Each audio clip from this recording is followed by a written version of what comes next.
Quand on s'intéresse au transport comme ingénieur, il faut avoir une vision très large de ce que sont les transports et de ce que sont les impacts que ces transports et ces décisions auront sur la mobilité quotidienne des gens. Il faut comprendre qu'en transport, ce qu'on modélise, ce sont des villes. On modélise des villes, on modélise des territoires périurbains. Donc, il faut tenir compte de la population, des changements démographiques, de la structure des ménages, des systèmes d'activité, donc les lieux d'emploi, les lieux d'école. Il faut tenir compte des modes de transport qui sont disponibles, de la qualité des modes de transport qui sont disponibles. Alors, il y a une complexité qui est liée au fait qu'on va s'intéresser à des individus. C'est beaucoup plus difficile de modéliser un individu que de modéliser quelque chose qui est fixe et immobile. On modélise des individus qui ont des préférences, qui ont des choix, qui vivent dans des types de ménages, qui ont des sensibilités en environnement ou autre. Donc, c'est vraiment le type de réflexion qui doit être amené pour des gens qui veulent prendre des décisions dans le domaine des transports. Pour vous donner des exemples de travaux, prenons par exemple l'étude du potentiel de certains modes, notamment les modes actifs que sont le vélo et la marche. Donc, il y a des travaux pour évaluer le potentiel du vélo et le potentiel de la marche sur l'île de Montréal en tenant compte des distances que les individus de certains segments de population sont prêts à parcourir. Et ceci a permis d'évaluer, par exemple, que 18 % des déplacements qui se font sur l'île de Montréal qui pourraient se faire à vélo si on tient compte de la structure complète de la chaîne de déplacement.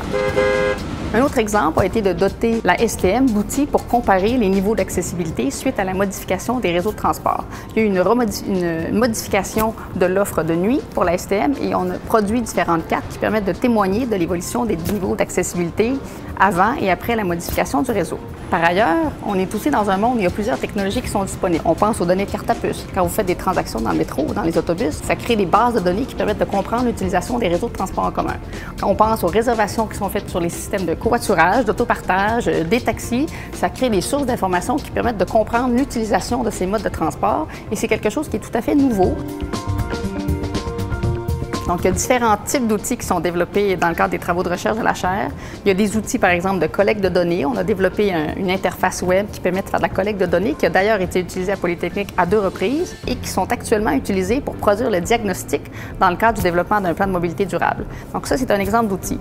D'autres outils, ça va être soit des modèles statistiques qui permettent de mettre en relation des variables qui ont un effet sur les comportements. Par exemple, de modéliser les impacts d'une modification à une infrastructure implique qu'on a un outil de simulation qui va valider quels seraient les impacts de scénarios d'intervention sur le réseau. Donc, prendre une décision sur une infrastructure va évidemment se traduire sur des impacts sur le quotidien des individus et c'est ça qui est central dans la formation des ingénieurs en transport.